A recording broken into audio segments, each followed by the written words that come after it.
بۆ وێزوارگرتن لە بەرامبەر خراپی دۆخی گوزەران و نەبوونی موچە و خزمە گوزارێ سەرەتایەکان و شکستێنانی حکومەت لە دابینکردنی ژیانێکی شایستە بۆ وڵاتیان سلێمانی ڕۆژێکی پڕ لە تووڕێی و ناڕەزایەتی بەڕێ کرد. چین و توێژە جیاجیەکانی سلێمانی لە مامۆسایان و فەرمانبەران و هاوڵاتیانی مەدەنی دەستپێکی ناڕەزایەتیەکەیان لە بەردەم بەڕێوەبەرایەتی پەروەردەی ڕۆژاوە دەست پێ کرد و دوای فراوانبوونی بازنەی خۆپشاندان و ناڕەزایەتیەکان ئاڕاستەی خۆپشاندان بۆ بەردەرکی سەرای سلێمانی گۆڕدرا.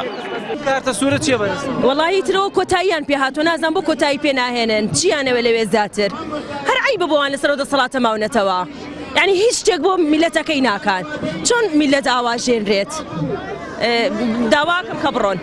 دەسەڵات نەمە تا ئێمە پێیانمان بۆ ببێ دەسەڵاتێک کە 26 ساڵ ئەزمموی خیانەتکردن بێ 26 ساڵ چەسانەوەی خەڵک بێ 26 ساڵ بیستیکردنی میلەت بێ 26 ساڵ پرۆسەی پێشبڕکێ بێ لە داهێنانی خیانەتکردنە ئەو دەسەڵاتە شایانی نییە حکمیان وڵاتە بکە. ڕوەکەینە هەموو دەسەڵاتێک ئەوانەی کارگەی دروستکردنی فرعونەکانن و فرعونەکان خۆیان وە کارگەی دروستکردنی فرعونەکان هەردوو حیزبەکان دێتەوە. وەڵی پەیامی من ئەوەیە بۆ هێزی پێشمەرگە شان بە شانی فەرمانبەران و مامۆسایان بێنە خۆپشاندانەوە بەڕاستیەکەی خۆشیان لێمە باشتر ئەزانن هێزی پێشمەرگە ئەمڕۆ کە دەستکاری قوتی مناڵی کەسی کاری شەهیدان و پێشمەرگەیان کردووە.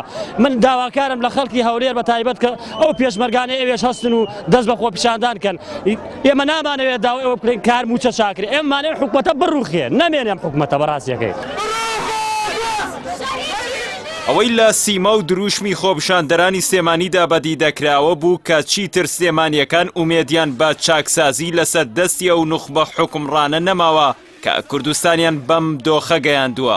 هەر بۆیە وێ ڕای داواکردنی مافەکانیان لە موچە و خزمەت گوزاری داواکاری سەرەکیان هەڵوەشانەوەی حکومەت و کۆتای هێنان بوو بەو دەسەڵاتەی کە لە سایەیدا هاوڵاتیان هەر ڕۆژە و بە جۆرێک شکۆیان دەشکێنرێت.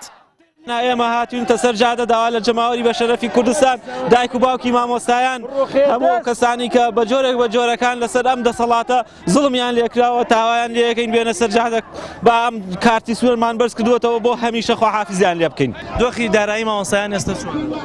زۆر خراپە هیچ مامۆستایەک ئێستا 1 دیناری پێ نییە چەنەها مامۆستا هەیە ئەوێ بێتە ناو ئەم مەیدانە بەڵام ناتوانێت لەبەرەوەی ڕێگەی دوورە و توانای ئەوەی نێکرێت تەکسی باتە ئێرە خەجاڵەت بێ حکومەت ئێرحال حکومەت نەماوە تا پێشی بڵێن ئێرحال شتێک نییە بەنای حکومەتەوە بێ ئەمە کۆمەڵێ دز و مافیان لەسەر ئەم دەسەڵاتە ڕۆژ بە ڕۆژ خەریکی چۆسانەوەی میلەتن.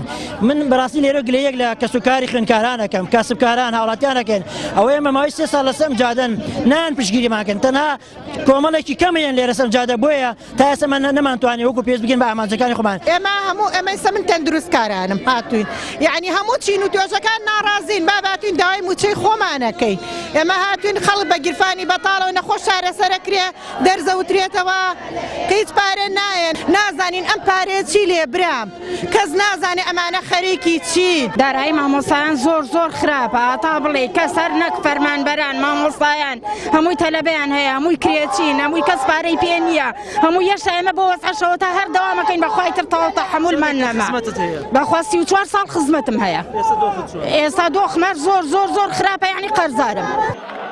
خۆپشاندان و ناڕزایەتی چین و توێژە جێجیەکانی سلێمانی بەبێ بەریەکەوتن لەگەڵ هێزامنیەکان و تونند و تیژی تێنەپەڕی. لە شەقامی مەولەوی شاری سلێمانی هێزامنیەکان بە گازی فرمێسک ڕێژ ڕوبەڕووی خۆپشاندەران بوونەوە و بەو هۆیشەوە زیاتر لە 10 خۆپشاندەر بریندار بوون و گەێنرانە نەخۆشخانەکان.